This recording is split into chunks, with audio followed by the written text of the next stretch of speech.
Welcome, everyone, to Norm & Company. I'm glad you can be with us today because we're in very good company with someone who's made a tremendous impact on our community, a business leader, a philanthropist, a sometimes politician, and a sports enthusiast who also was a professional hockey team owner.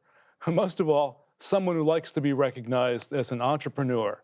Well, if you haven't guessed yet, I'm talking about the founder of Paychex and many other companies, Tom Golisano. Tom, it's a pleasure to have you with us here today. It's great to be here, Norm. This is like old days, you know. I remember being in the studio doing quite a few commercials when I was running for governor. That's right, and we'll get to that. Yeah. Okay. But you're not running today. So No, I'm not running today. I thought we might have had a scoop. No, sir. Well, of course, you're best known as the founder of Paychex, which is the nation's largest provider of human resource and payroll services to small businesses. That was hard to say. But well, you know, Paychex just went over 730,000 clients in the United States. 730,000 companies that we are responsible for doing their payroll work, and a lot of them their human resource work. You know, I'm not surprised by that because just even getting ready for this interview, every time I looked at a more recent interview with you, the numbers kept going up. How big a company it was, how many people you served, how many people work for Paychex. 16,000 now across the country, 16,000 employees. That's really one heck of a big company now. But that's not the only one, is it? I was looking around and happened to notice here and there, you've started at how many companies? At least 17, is that correct? I think we're up to 19 now. One just got subtracted from the list, though, of course, and that was Greenlight. We had a transaction take place, and I'm no longer involved in it. But it was a great ride with a great company. They're doing very, very well. Well, it sounds like all your companies are doing pretty well. Not all of them, Norm. You always have a bell curve of success, and obviously, we have some companies that have issues, but we work on them and try to get them all worked out. Well, you also have been keeping busy the last couple of years writing books. One about, I kind of look at it and think well, here's a guide to becoming a billionaire. It's built, not born, which Correct. Of course is what you're saying is that you make the company. It's not something that comes with the territory. Yeah.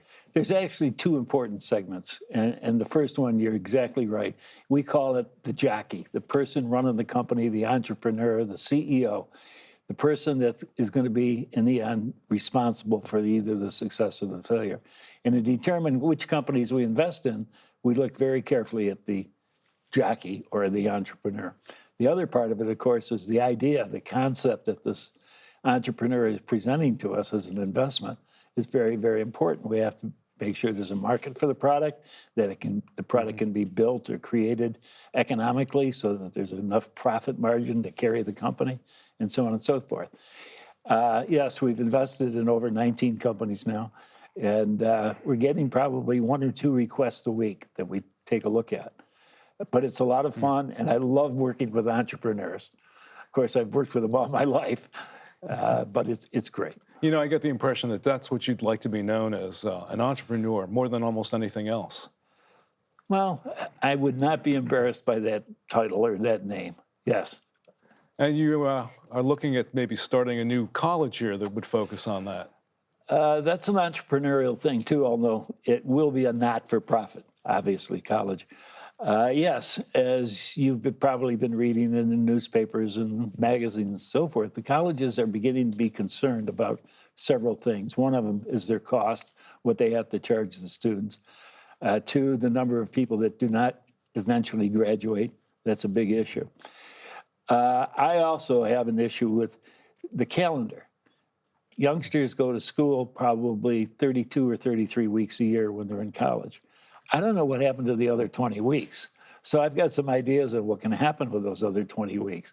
The reason the colleges and even our public school system have been on that short schedule is the fact we used to be an agrarian economy. We worked on farms, and the children were expected to work on the farms during the summer. So consequently, they built public education and higher education around that calendar. Well, guess what? We're not an agrarian economy anymore, and we have air conditioning, okay, which allows us all new opportunities to expand the college curriculum and shorten the time that youngsters could be involved in it. Well, we'll be keeping an eye out for that. Okay. And It's going to be kind of low key for a couple of months, but you'll be hearing a lot about it very shortly. we'll look forward to that. Okay. And there's been a lot going on, that we haven't had a chance to talk about in recent years. I was wondering if you thought that maybe the current educational system was broken, and that was why you wanted to start your own college. I would not use the word broken at all. Opportunity to improve it, yes, but not broken. Certainly, it's so important to our economy, to our ability to maintain our standard of living. And I don't think we would ever want to do anything to tear it down. What we want to do is build it up and make it better. Well, we'll be looking forward to hearing more about that. Well, and what happened over at Paychex? You're giving up being the man in charge, and Marty Musey's moving on. Well, I reached a certain age, and we're not going to say what that age is. But I thought it would be time for me to step down as chairman of the board. I've obviously had that position for 16 or 17 years. And because I reached that age level, I decided I'm going to step off as chairman. I want to remain on the board, and the board of directors said that's still okay. We'd love to have me. So that's what I'm going to do. Marty's going to step out of his CEO role, become chairman of the board. And John Gibson, who's been a senior officer at Paychex for a number of years, is going to take Marty's place. Well, we'll be looking forward to hearing more about those plans, too, in the coming weeks and coming months. Yeah. We have a high expectation for John Gibson. We think he's going to do a terrific job, but Marty's there also to guide him and to help him along. Well, I know that you had held that, chairman of the board title for a long time, so I presume it's okay for you to step back a little bit. Yeah, it's a fun sometimes to sit in the middle of the table instead at the end, okay, and just be an observer. But I'll always be a little bit more than an observer, I think, because I'm still very close to the business and enjoy it a lot. Let's take a minute to talk about your autobiography. Is it okay to call it that? Sure. The Italian Kid Did It. Yeah, the Italian Kid Did It. Sounds like the Italian Kid did pretty well, but it wasn't easy, was it? Well, it wasn't. And if I could spend a second talking about the title, when I was 15 years old, I was accused of stealing a car, believe it or not. And I lived in a suburban Arundequite neighborhood. Not many cars were ever stolen in that area. But the owner of the car perceived that I was the one that took it. And in defining the situation to the Arundequite police, said the Italian kid across the street did it. And I never forgot that because the police told me about that the next morning when they were questioning me. Fortunately, I had a solid alibi. There's no way I could have been near that car.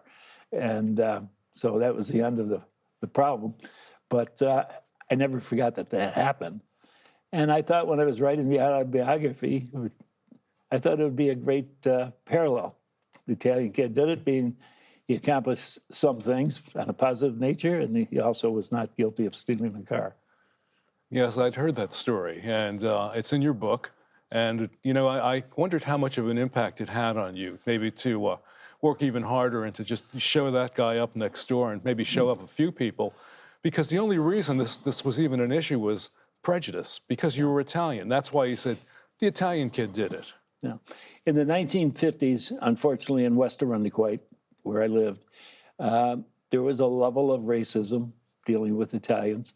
And you never kind of forget that stuff. You remember hearing all the names and all the accusations, all the connections to the mob and that type of thing. And I heard it for a number of years. Fortunately, it's gone now, as far as the Italian community is concerned. But it does have an impact on you. It does make you try harder. I guess you could say I developed a little chip on my shoulder. And that wasn't the only circumstances, though, because we had family issues. My father had gone through bankruptcy. And viewing that as a youngster, I said, gee, I don't want that to happen to me, especially when the guy came and took the car. Okay? Mm-hmm. I just didn't want those types of things to be in my life. Mm-hmm. And then having Stephen, my son Stephen, has a disability, knowing that I had to do well to be able to take care of him and not make him a ward of the state, if you will. So all those things kind of make you work harder and think about it. And now sometimes your family sacrifices a bit because you're always on the go and always moving. But those were the things that drove me. I wondered how much they drove you, if that's why you were so receptive when you were approached about being a major donor to the hospital here, the Children's Hospital. Well, the success because of Paychecks as an Achievement obviously leaves me in a situation where I have some resources and assets. And what am I going to do with them? I can think of nothing better to do with them than to give them away and give them to organizations like Children's Hospitals. There's been 3 of them now, and organizations that deal with people with developmental disabilities. You know, we have a family foundation that that's all they do is the developmentally disabled world. That's true. You've really made a big difference there. And I just wondered if having to go through that prejudice yourself, if it just made you want to succeed that much more. I think it did. I think it did. Not the only thing, but one of the major things that made me want to be successful. Kind of, I'm going to show you, that type of attitude. Well, you've done a little more than show people just locally. You've been working with Tim Shriver in Special Olympics. So how did you get together? Remember the days of the Clinton Global Initiative, which I was one of the original sponsors of? Tim came to the forum one September in New York City and looked me up. We got together, we talked over a cup of coffee and a Coke and whatever, and he impressed me, first of all, as an executive. He's a very sharp, intelligent, well-spoken individual. I said, Tim, we'll be listening to how we could help, but I said, you got to give me a good purpose, not just, here's cash. What are we going to do with it? And how are we going to manage it? How are we going to measure its success? And so on and so forth. And Tim, he just recognized those questions and said, we will answer all of those questions. Well, he must have given you some pretty good answers because you gave them their largest contribution in their history, $30 million. Yeah, that's for the health program. Norm, youngsters that participate in the Special Olympics, a lot of them, a good percentage of them, have never seen a doctor. They haven't been analyzed, they haven't been diagnosed, examined for issues. And some of the most common issues are eyes, ears, teeth, feet. So what Tim did, he came up with an idea that next to the athletic events, the actual events, we're going to put up tents. And we're going to get volunteer doctors to come before the sporting events and examine all the kids for these issues. And we started doing it in 12 countries, 6 in New York, 6 in U.S. and 6 overseas. And it worked extremely well. I mean, they're just story after story of successes, kids that couldn't see, couldn't hear, couldn't swallow, all of those types of things. And very economically and very efficiently, we solved those problems for those youngsters. So Tim came back to me again and said, Tom, he says, it's working. Here's what we've done. Here's what we've accomplished. Here's what we want to do. I said, okay, let's do it. Well, you've made a heck of a difference in the lives of a lot of people with disabilities, and you mentioned your son, and I'm sure that was also a motivator in what we always say, in doing the right thing. It was definitely a motivator in several areas. One, to want to help other people, other children, other young people that have certain conditions like that. And second, I didn't want them to become, as much as possible, wards of the state. And I use that sort of in a negative way. Not that the state of New York is not a good state to have a disability, and it is. But the fact of the matter is I didn't want my son and other people's children to be dependent on the state of New York. I would rather create a situation where we could afford to do what we want to do. And I think it's fair to say you have done that. Fortunately. Let's shift gears for a minute and talk about something you brought up briefly, politics. Very briefly. Well, maybe very briefly, but you did form your own political party. You ran for governor, was it 3 times? 3 times. You must have had some ideas. What was it that caused you to say, I don't see in the Democratic or the Republican or whatever is out here right now a party that really represents what I think we should be doing? Well, you have to go back and remember what it was like in the 90s. The people of the country were very displeased, especially with Congress back then.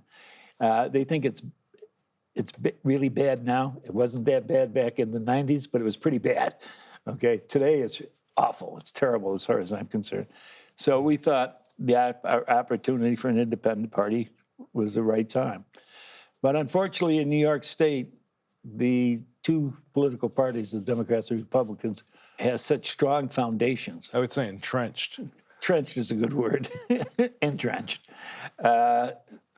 It'd be very difficult for an independent candidate to win. Now, if you remember, Ross Perot had a really good chance until he made two big mistakes during his campaign that cost him big time. If you remember right, it was a three-way campaign, and he had 30% of the vote. And there was still several weeks to go. And it could have happened, okay? It could have happened.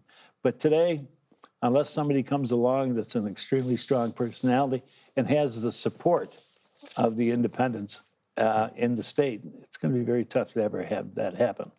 Are you finished with your runs for governor? Oh, absolutely.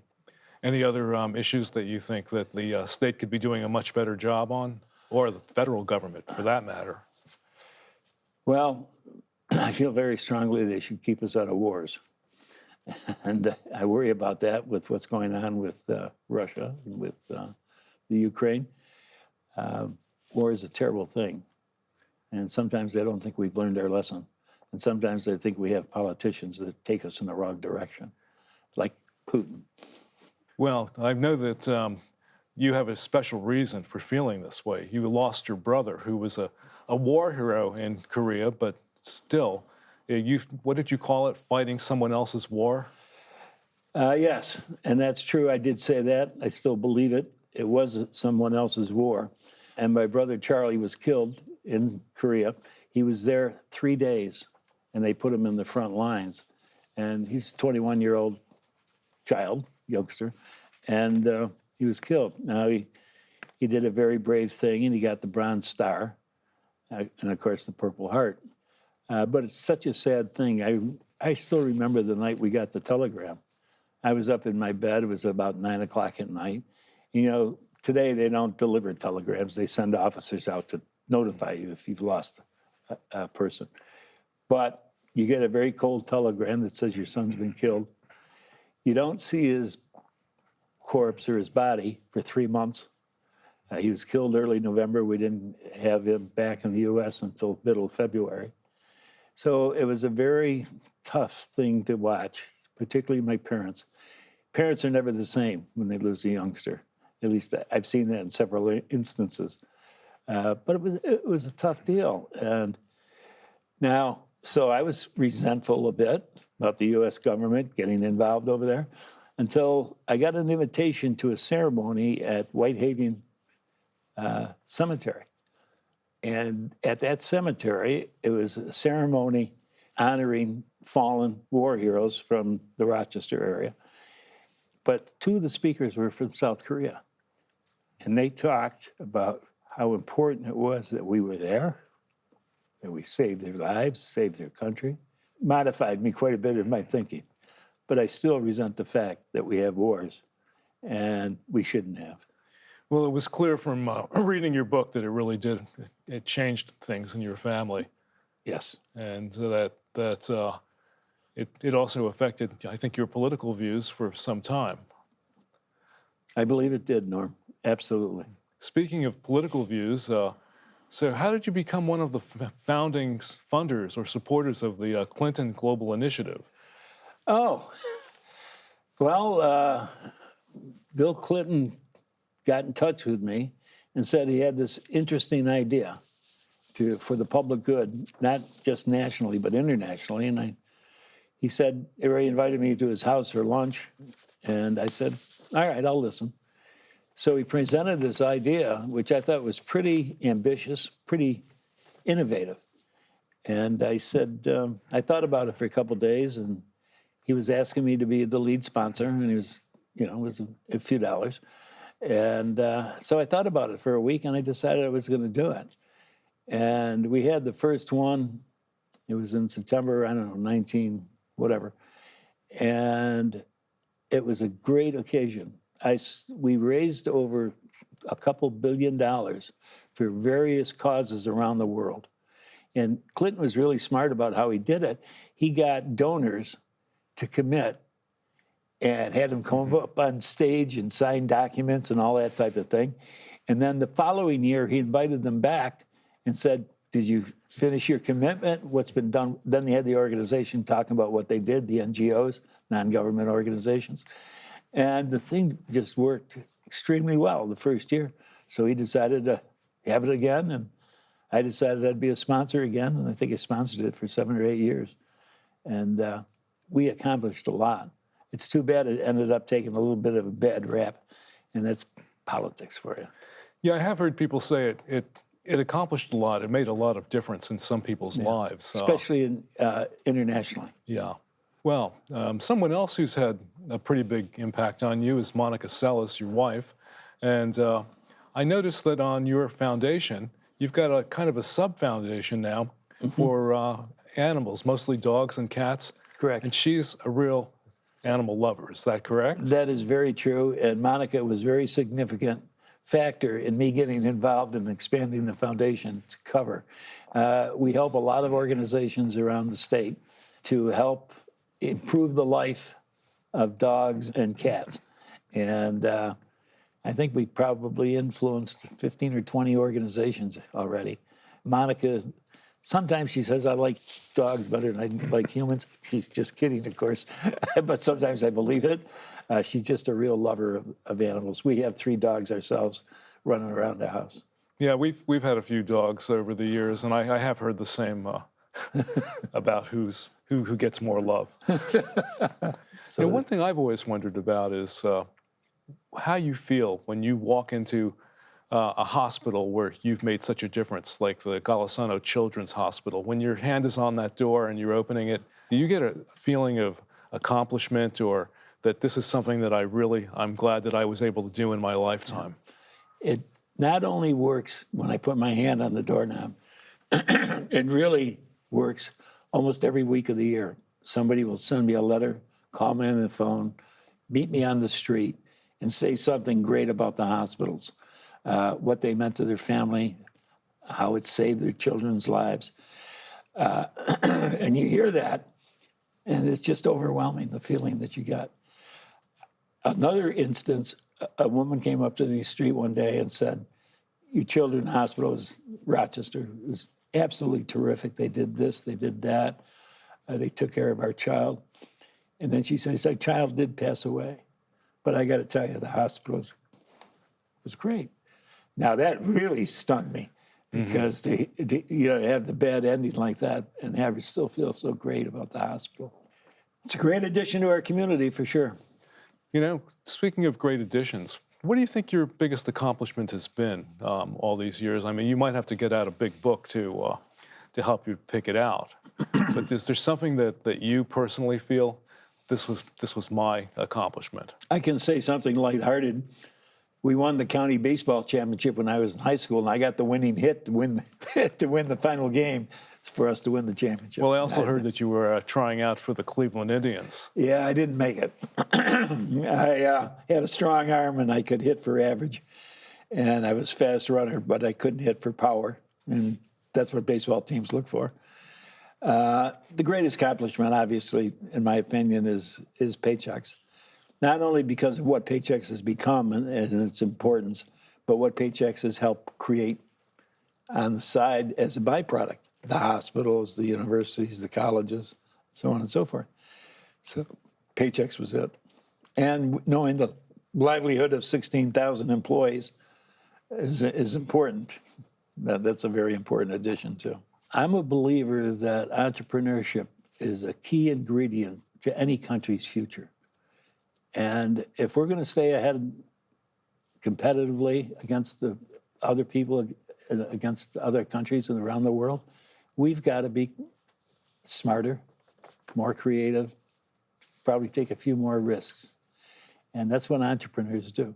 Entrepreneurs basically solve problems.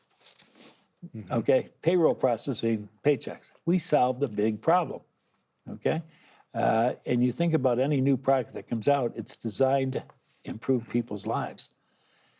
So why wouldn't we promote that? I have an attitude about our public education at the high school level. Why don't we teach capitalism? It makes this world go around and makes us so enjoy our standard of living. Why don't we promote it? We shouldn't be downplaying it. We shouldn't be bad-mouthing it. We should be embracing it. It makes our world go around and makes our world work better. I would be remiss if I didn't give you the opportunity to talk about how important your family was to even just launching Paychex, particularly your sister. Family was very supportive. Gloria at the time was supportive. She encouraged me. She went out and got a job to help supplement our lifestyle, as low as it was.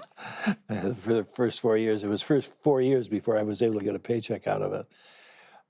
My sister, you could say she was my biggest cheerleader. Marie is older than I am. She's 13 years older than I am, so she's, if I give you her age, you're going to know mine. She's 90. She's 93. And when the things were the toughest financially, I went to Marie and I said, Marie, I need some help. She says, financial? I said, yes. And she said, well, I'm a widow, and my husband's life insurance policy had $42,000 in it, and I put it in the bank. She says, take whatever you want. Now, she had 3 children of her own, and raising them by herself, and financial effort that took. But she had that much confidence in me, and how could you beat that? Well, you've thanked her in your books, and I just thought it was, people ought to know that this just didn't happen. You had family that made the difference, and for people who are trying to launch businesses, I mean, you've set a great example of how a family pulls together and makes these things happen. It's not easy. It takes work and perseverance and creativity and initiative. But boy, is it worth it if you succeed. Before we wrap up, if you could change 1 or 2 things about Rochester, what would it be? Fix the roads. Fix the roads? Fix the roads. Now, I'm spoiled because, I spend half my year in Florida, and we don't have the road problems that we have here. There's so many still potholes. And Monroe County, Rochester's a pretty good place to live. But, you can always improve things. And it's a good place for people with disabilities, Absolutely. because of the work you do with the Golisano Foundation. Well, how about the support of WXXI? You guys have been tremendous to this community relative to helping people with developmental disabilities. Well, thanks. We happen to agree with you on this, and we're glad that we can make a difference too. Yeah. And thank you for helping us accomplish that. It's something that we all care about too. You guys have been terrific. Well, Very good. Thank you, Tom. We really appreciate that. Sure. Let's end with a quote from Tom. Be brave, be fair, act with integrity, and above all, always strive to create a good deal for everyone. Words to live by. Thanks for being with us today for another edition of Norm and Company.